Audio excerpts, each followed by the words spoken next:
Oke, bismillah. Kita mulai tokoh ini. Saya tidak tahu kesan yang muncul di kepalamu apa tentang beliau Nasruddin Hoja. Tokoh ini yang jelas, yang pertama menyuruh kita hidupnya tidak tegang. Berhikmah iya, berfilsafat iya, mendalam secara makna iya, tapi santai saja, sambil senyum, sambil tertawa. Kalau kamu tidak percaya, Nabi itu sering tertawa. Di banyak hadis, bahkan ada beberapa hadis yang menyebut Allah pun tertawa. Lah kok manusia tidak bisa ketawa? Ya meskipun istilah Allah tertawa itu kan nanti ada beda pendapat. Kalau di kita yang Sunni pokoknya bila kaifa, tapi Allah tertawa. Kan ada cerita Allah tertawa, misalnya besok ada laki-laki terakhir yang keluar dari neraka menuju surga. Mungkin dia lihat surga dari jauh terus tertarik. Ya Allah, mau aku dekat saja sama surga sudah senang. Ya sudah mendekat. Ya Allah, saya nggak masuk juga tidak apa-apa, nongkrong di depannya aja senang. Ya sudah, silahkan nongkrong. Ya Allah, kok enak ya di dalam surga, mbok saya masuk di pinggir-pinggir juga tidak apa-apa. Ya monggo masuk itu. Dan Allah ketawa lihat orang ini. Lu Allah aja ketawa. Ada ceritanya, ada hadisnya. Apalagi Nabi banyak. Nabi itu wajahnya saja dilihat menyenangkan. Kalau dalam bahasa hadis, Nabi itu profilnya basam. Basam itu orang lihatnya seolah-olah Nabi itu senyum terus. Dilihatnya itu enak. Jadi sebelum Nabi ngomong, ketemu Nabi saja itu orang rasanya enak, kayak disenyumi terus.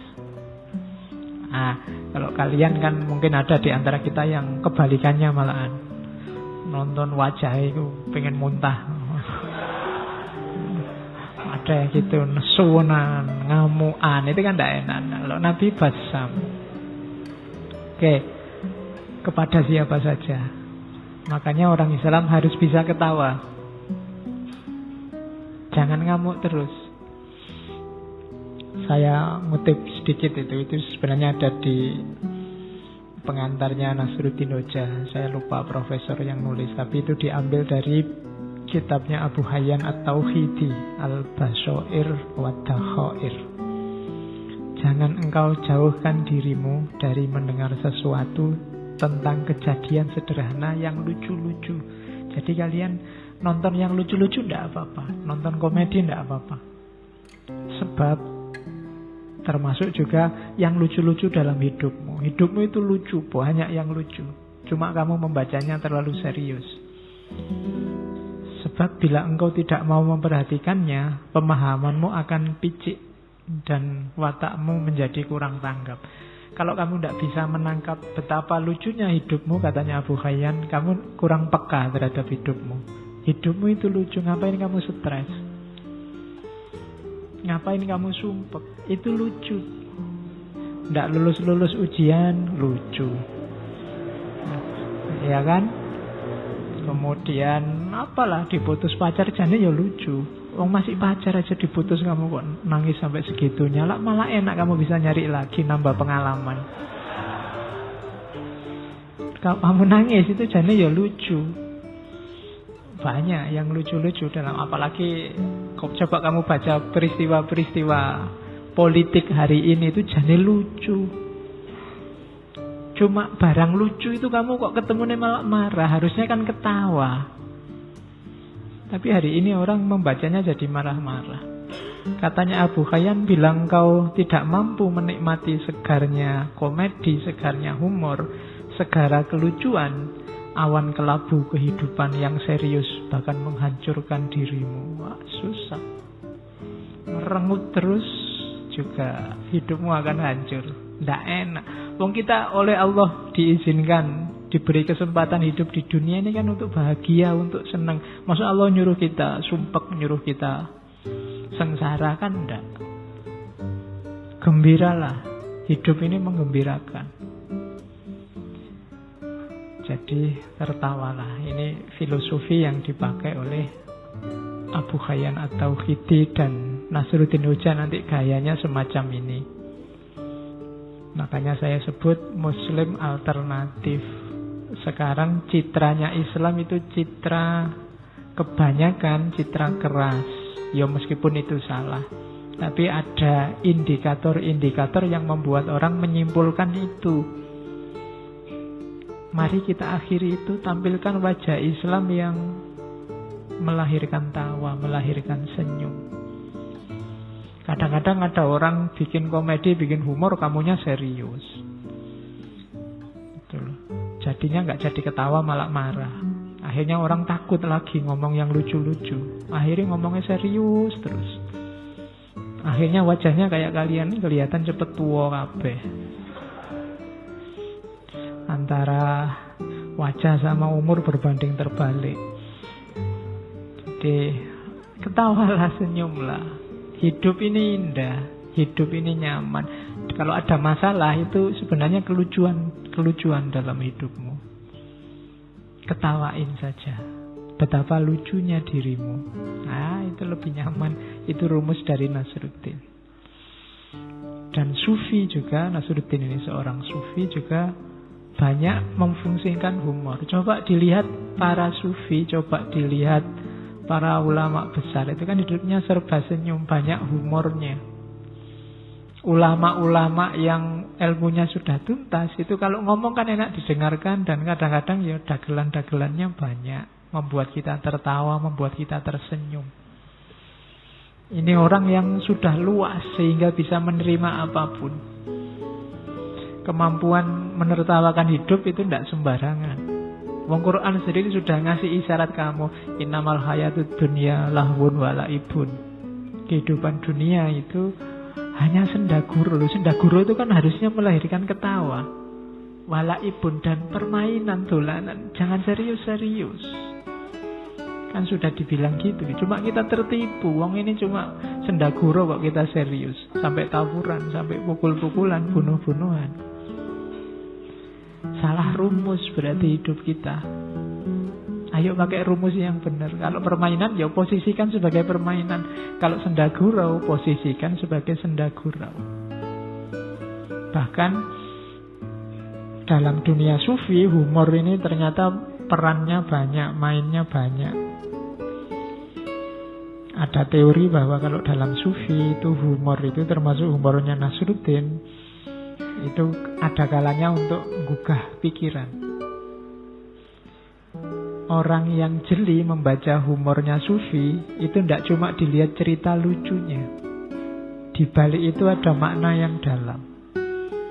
Dan itu bisa dikejar bagi orang yang daya pikirnya jalan, daya analisisnya jalan. Tapi orang yang hanya dapat lucunya ya nggak dapat maknanya. Kayak para wali zaman dulu ketika menyampaikan ajaran Islam itu kan pakai media budaya. Pakai wayang, pakai model baju, pakai punokawan yang suka ndagel. Itu kan media humor. Kalau para wali yang dalang, meskipun punokawan, meskipun ada semar bagongnya, ada limbuannya mungkin, tapi lucunya pasti ada maknanya.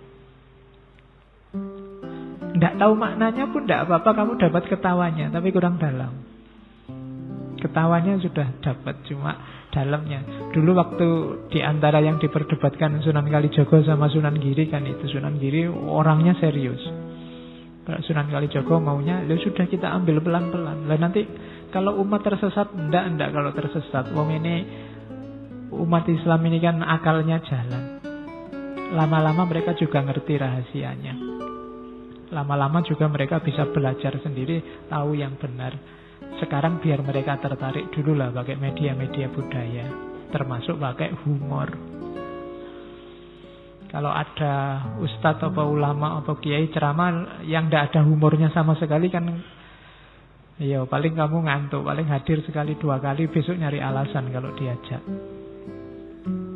Penariknya kurang, pemicu berpikirnya kurang. Maka fungsinya humor dalam Sufi yang pertama itu. Yang kedua, motivasi diri dan introspeksi diri. Orang disindir tapi dengan humor, itu ya merasa tersindir tapi tidak tersinggung. Biasanya begitu. Ya nanti ada contoh banyak di belakang. Karena cerita Nasruddin itu ya cerita anekdot-anekdot. Jadi orang jadinya jangan-jangan aku. Tapi kalau ditunjuk langsung hidung, itu biasanya orang tersinggung meskipun dia ngerti kalau dia salah. Maka penting kamu belajar tekniknya humor. Kapan-kapan kita belajar filsafat humor ya. Banyak filosof yang punya teori tentang humor. Ada yang anti, ada yang pro.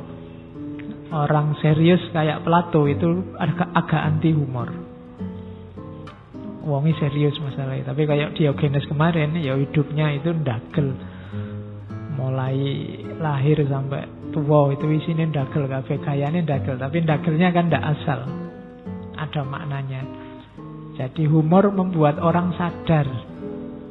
Sehingga termotivasi atau introspeksi.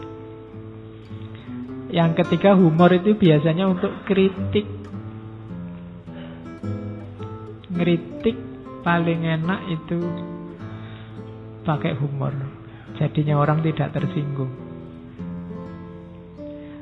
Berbahagialah yang kamu yang pinter humor. Tapi jangan dipaksa. Karena kalau temanmu bilang tidak lucu, itu tidak enak. Ya. Humor jangan hafalan. Humor yang natural. Nanti kalau temanmu tidak lucu gitu. Atau temanmu mikirnya lama, ki karepe opo to ya. Tidak jadi humor, mengalir saja. Nanti lucu-lucu sendiri kok. Kan saya bilang hidupmu itu banyak lucunya.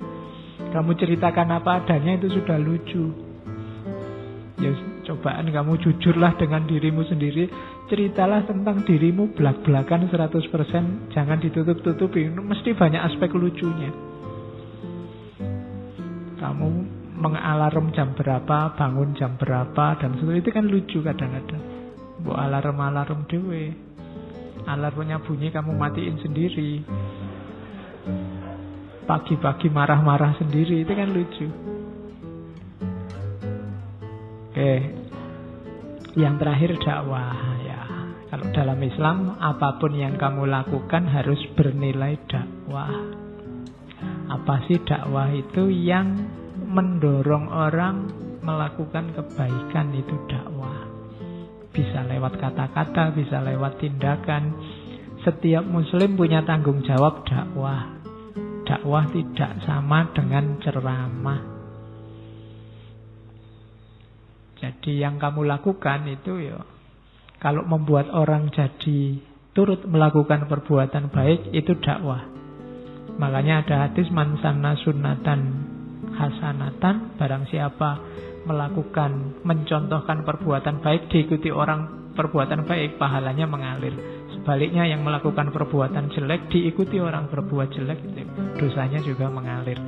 Itu menunjukkan bahwa hidup kita ini dakwah, termasuk humornya. Jadi fungsi humor kalau dalam sufi adalah dakwah, kritik, motivasi dan introspeksi, dan menggugah pikiran.